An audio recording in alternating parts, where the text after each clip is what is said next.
If you're going on a date this week, here are a few things that you could talk about.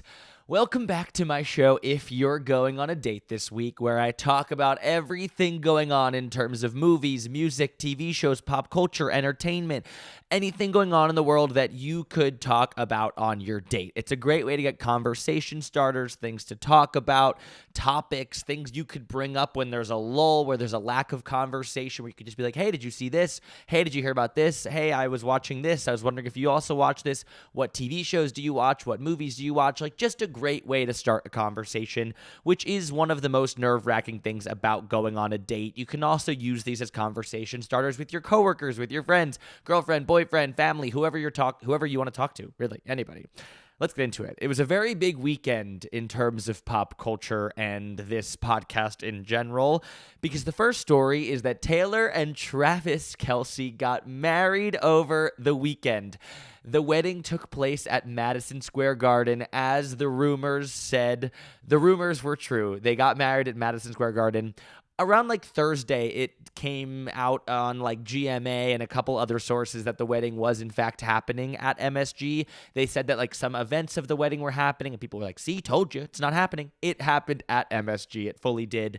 There was like 1,000 fucking people at the wedding. It was like 1,000 to 1,500 person wedding.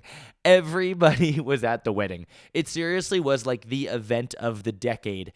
Anybody famous, anybody in Hollywood, anybody who was anybody was there. I'm talking Tom Brady, Brad Pitt, Steven Spielberg, J-Lo, Tate McRae, Sabrina Carpenter, Gracie Abrams, Taylor Swift. Taylor Swift was there. I mean, that's the biggest name there. And everybody else can go home. I mean, it was her wedding, but like, do you know what I mean? That was like, she was there.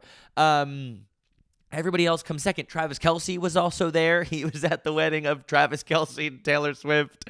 It really, like, I could read you through the list of people that was at the wedding, but like, if you weren't there, who are you? You know what I mean? Like, it was the Oscars, it was the Met Gala, it was the Grammys, it was anybody. The reason why it was such a big event was because it brought together everybody from like music, movies, TV shows, sports, entertainment. Millie Bobby Brown was at Taylor and Travis's wedding. Like, everybody was at this wedding. Joey King, like, it was really such an event. It was a spectacle. Every late night Tonight Show host, Jimmy Fallon, Stephen Colbert, Seth Meyers, Conan O'Brien, all of the Good Morning America people, Bob Iger, the CEO of Disney, the CEO of AMC. Like, I mean, those are her coworkers, which is funny enough to say. Like, it is crazy that like, when you invite some of your coworkers to your wedding, maybe you don't, but like, she did, and her coworkers are the CEOs of Disney and AMC. Like, those are her coworkers. Good luck inviting Janice from HR, you know? But like, it really was the most insane wedding ever. Everybody was debating whether it was like good to have it at MSG or not. I thought it was pretty fucking insane to have it at MSG. It looks like, from what we've seen, like, there's a few leaked images so far of what it looked like inside, and it was like draped and tented, and like, you could not even tell that it was Madison Square Garden. Like, they built a castle inside there. I'm assuming that Taylor Swift is going to release some images on her Instagram at some point, because like, she's already kind of brought the public into this, and like, right when they got married, after the oh, by the way, Adam fucking Sandler did the wedding, which is crazy. But right after that happened, like, all of the billboards outside of MSG went, just married, just TNT, Taylor and Travis married. So the public got to like see that they were just married, which was kind of crazy and cool. But it really brought the public into the wedding, which I think was the intention of doing it at MSG. And it was also the biggest venue that they could find. And it was obviously very public. And if they wanted it to not be public, and sorry, I got an email. If they wanted it to not be public and they wanted people to not know about it, they wouldn't have done it in the center of New York City, where like everything happens. Like, they wouldn't have done it there.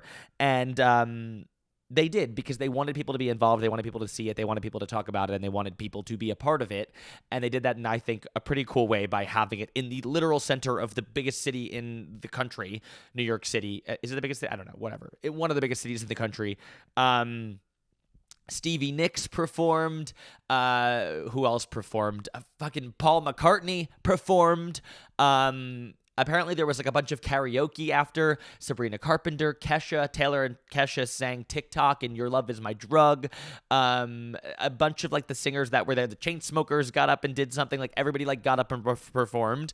Because if you have the biggest singers in the world at your wedding, like, and of course, by the way, you have Taylor Swift at your wedding because it's Taylor Swift's wedding. But like if you have the biggest singers in the world at your wedding, like you better get up there and perform. Like we're going to have a microphone. We're going to have a band. You can turn to them and say, hey, do you know how to play TikTok by Kesha? Because I'm Kesha. Like that is so crazy. And it must have been the coolest thing in the world to be there, to have Stevie Nicks perform, Paul McCartney, a fucking Beatle, perform. Apparently he performed I Wanna Hold Your Hand, I Wanna Hold Your Hand, I Wanna Hold Your Hand, which is like just unbelievable. Apparently she walked down the aisle to Love Story, which, because of course she did, one of the best love songs. Like, yeah. You're going to walk down to the best love song, or one of the best, because why would you not? The invitation got leaked, which was kind of crazy. And every single person's invitation was watermarked with their name on it. So you can see who was the person whose invitation leaked, or who leaked the invitation, which is like so smart, by the way. So you can trace back who did it and be like, you're done. Like, you're never coming back. You're not coming back to this next party.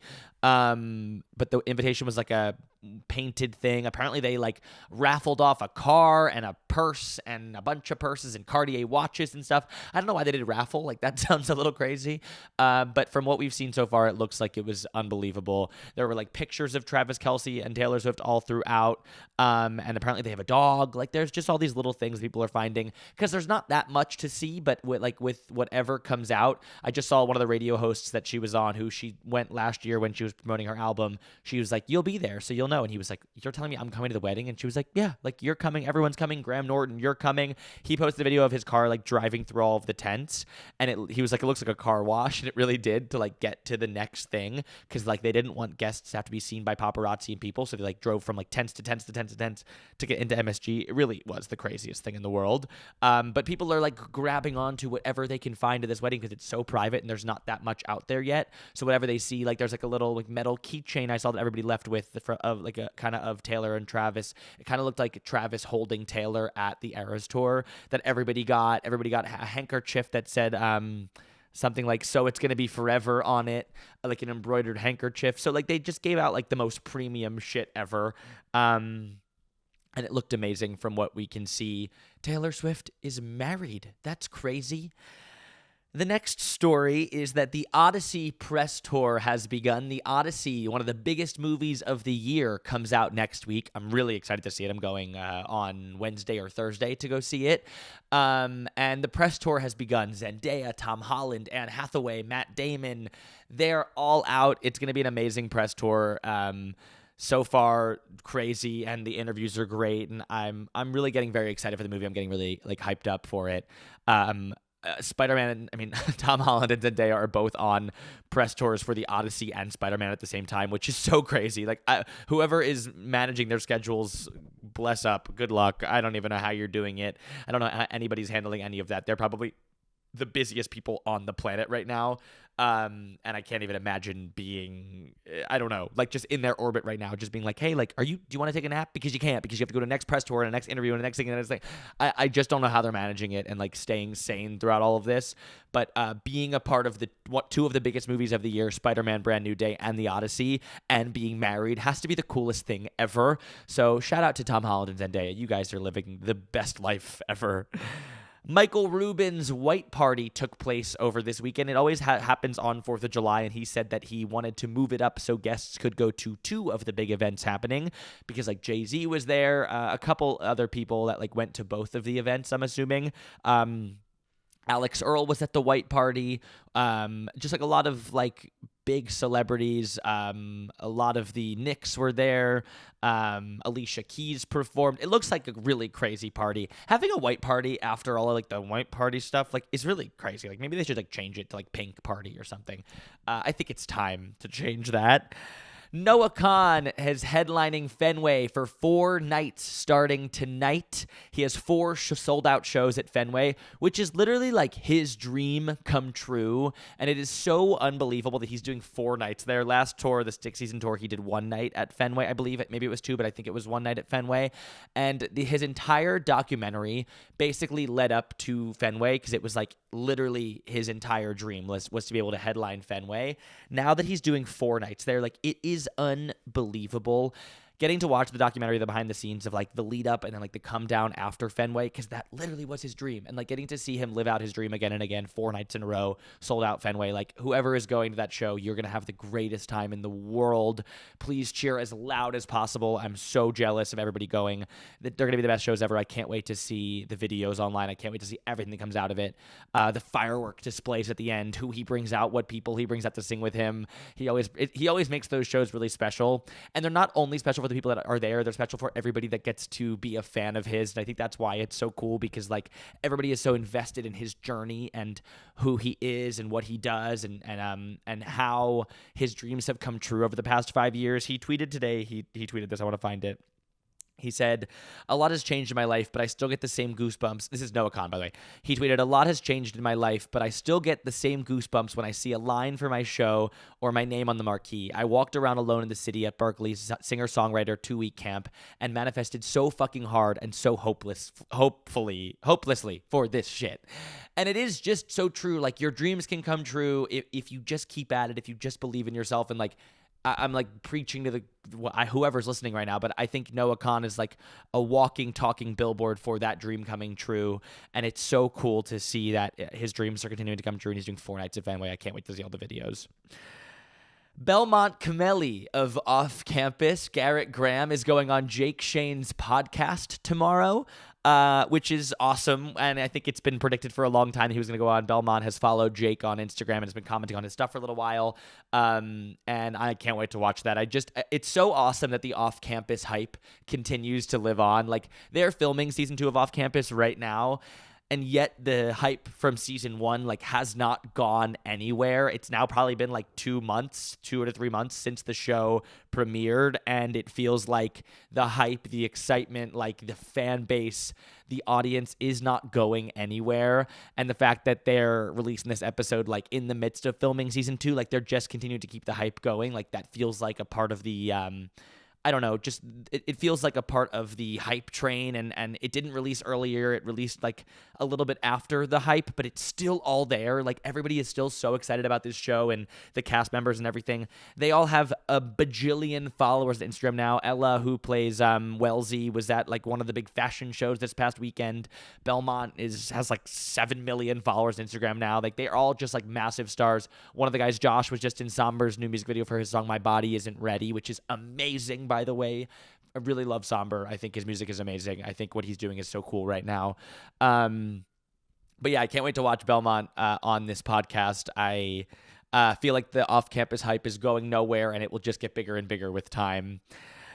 The next story is that the Jonas Brothers are doing a 2-night-only Madison Square Burnin' Up tour. They are bringing back the Burnin' Up tour, which is so crazy, from like 2008. I think it was my actual first concert was the Burnin' Up tour, or one of those tours around that time. And it's really crazy that they're bringing this back for 2 nights only at Madison Square Garden. I really want to get tickets. It's in like a month or 2. I think it's like in August, late August. I don't know what they're doing. I don't know what their goal is here, but I'm excited and I really want to go.